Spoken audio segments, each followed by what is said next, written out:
Bom, galera, então agora nós estamos falando, né, vamos trabalhar, né, com as leis de Newton. Já vimos o conceito de inércia, né, e também vimos o conceito de forças, né, e isso é a base da dinâmica.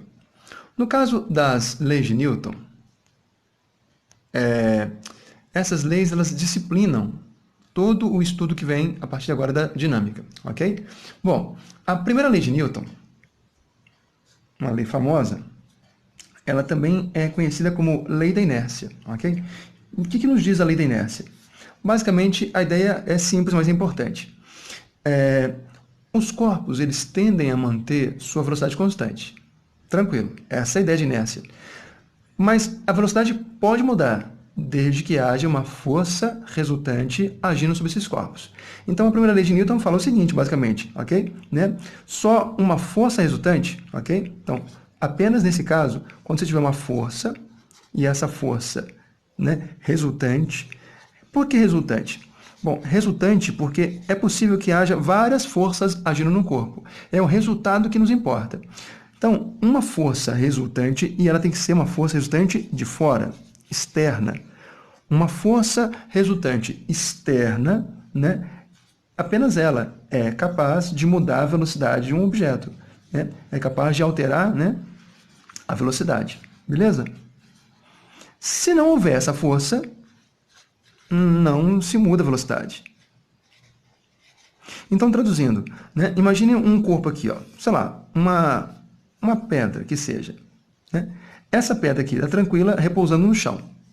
Bom, se nenhuma força externa agir sobre essa pedra, então a velocidade dela não vai mudar.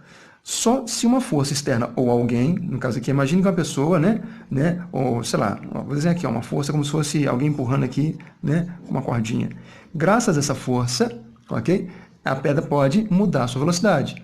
Se não fosse essa força, a velocidade não mudaria. Bom, isso é fácil de ver.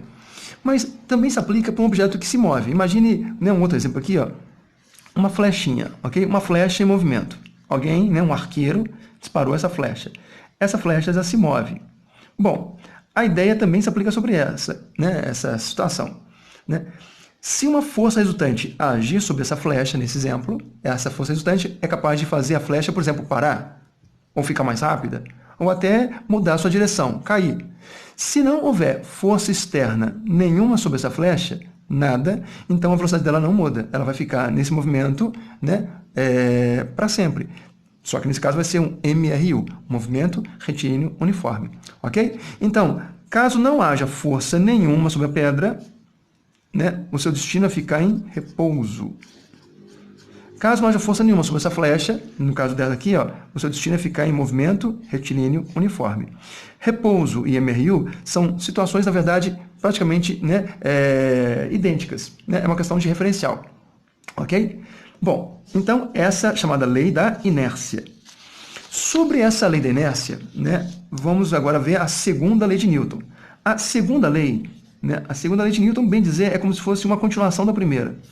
Só que enquanto a primeira usa palavras, a segunda não, ela não é verbal. É uma lei, bem dizer, matemática. Ela fala o seguinte, olha só. Uma força resultante externa que age sobre um corpo é capaz de mudar a sua velocidade, ou seja, produzir sua aceleração, ok?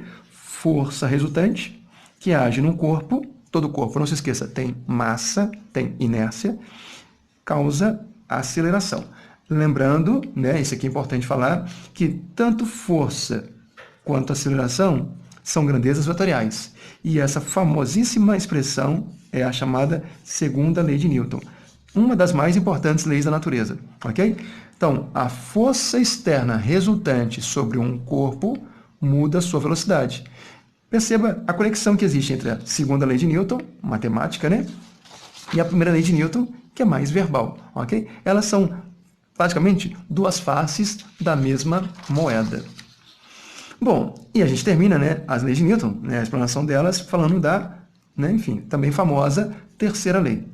A terceira lei de Newton, ela ganha até um apelido. É a famosa lei da ação e reação, ok? Ação barra reação. Por que ação e reação? Bom, a ideia dessa terceira lei é a seguinte. A cada força que age sobre um objeto, existirá uma correspondência de mesmo módulo e mesma direção. Só que tem sentidos, né? Os sentidos das duas são opostos. Para ilustrar isso aqui, imagine o seguinte, imagine que aqui nós tenhamos uma parede, ok? Uma parede aqui, Sobre essa parede, uma força vai agir. Aqui, uma força aqui, por exemplo, né? Alguém pressionando a parede aqui, Vamos lá. Bom, ao pressionar essa parede, a parede que é rígida, ela vai reagir, ela responde a essa força. A resposta da parede é uma reação. A primeira força vou chamar de ação, a segunda é a reação, ok? Essas duas forças, elas têm uma coisa em comum, elas têm a mesma direção. Elas também têm o mesmo módulo. Por exemplo, se a força de ação aqui, no caso de azul, for 10 newtons, a reação de preto aqui vale também 10 newtons. Mesmo módulo e mesma direção. Mas o seu sentido é contrário. Veja, a reação e a ação, elas têm sentidos opostos. A ação está para um lado, a reação está para o outro. Ok? Bom, ação e reação, isso aqui é importante para terminar, são forças que nunca, né, se equilibram, elas não se cancelam.